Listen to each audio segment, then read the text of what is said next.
Okay, Agun Erev Shabbos, dear friends, how's everybody? Welcome to the Friday edition of our Shiurim. We're going to begin with Pesacheinu Megadim. Before we begin, some very important announcements. We're in Chodesh Iyar.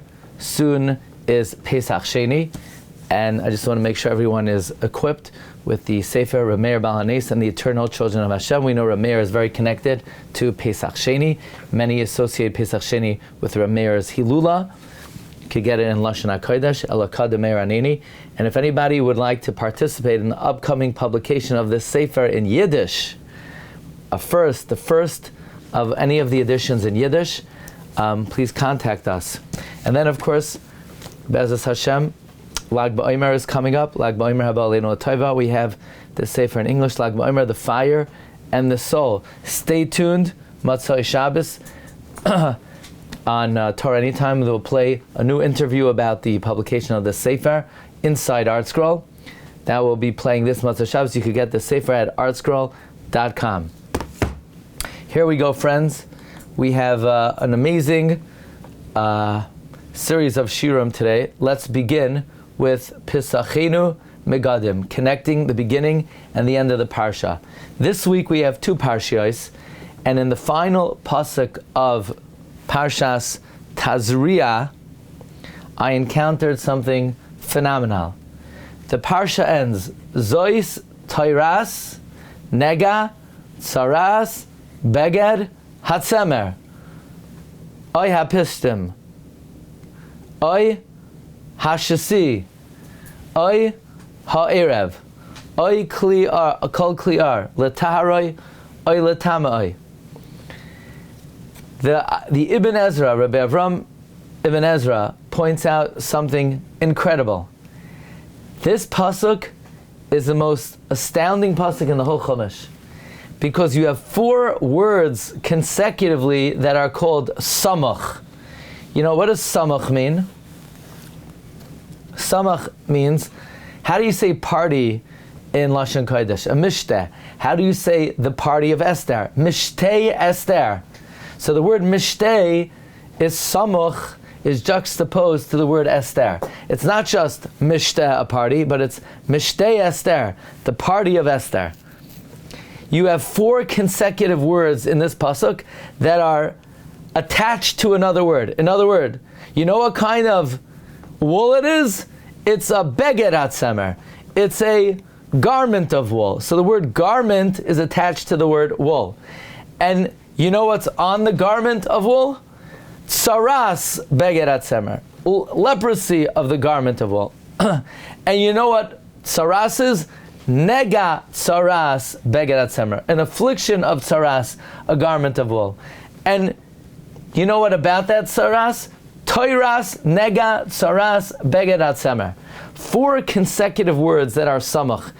There is no pasuk in the whole Chumash that has more consecutive words which are samach than in this pasuk. Could you imagine that?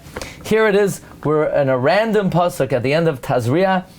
We have the most consecutive words which are samach in the whole Torah.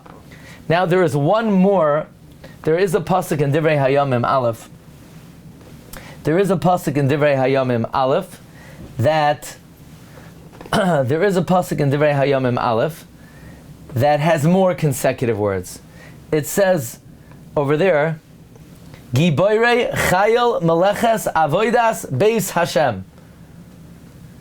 And they're all samach to Hashem because God is the ultimate support for those who have fallen. But it's definitely of note that the most consecutive words which are samach in the whole Chumash is the last pasuk in Tazria.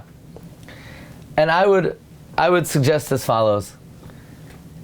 We know that all the tumais that are mentioned in Parshas Tazria, it's not like some kind of physical illness. They are rooted, by the way, in the sin of Adam HaRishon caused by the Nachash HaKadmoni. You know, Rabbeinu Bechaye says that even the fact that a woman has a menstrual cycle or has Tumas Leda female animals don't have these tumah, and the reason is it's a punishment for Chava that God said harba arba. And I would say that all of these tumais, tsaras as well, is a function of the sin of Adam and the tumah of the Nachash, which is the ultimate nefila, the ultimate fall. And we know for falling you need support, like it says, Soymech Hashem l'chol hanoiflim. We know the punishment of the snake was that God cut off his feet. God cut off the feet of the snake. Al gechoin chaselech. In fact, if you look in Parak Shira, you know what the snake says in Parak Shira? Soymech Hashem l'chol hanoiflim. God supports all that those who are fallen.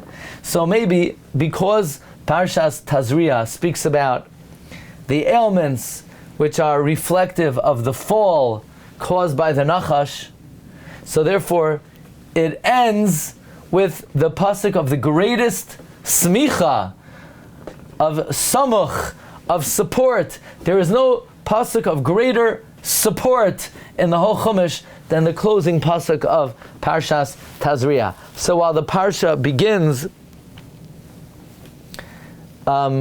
with the tumah of tsaras, isha ki Tazria, v'yalda zachar, v'tama shivas yamim kimei, it ends with the pasuk of the greatest support in the Chumash. Now it's interesting, in the Sefer Masoik Lechiki of Rabbi Yosef HaKohen, he says a connection between the beginning of the Parsha and the end, which ends L'taharoi or L'tamoi. We can explain as follows. The Palayoyetz teaches that the thoughts of a man and a woman at the time of Zivug affect the children and the sanctity of the children.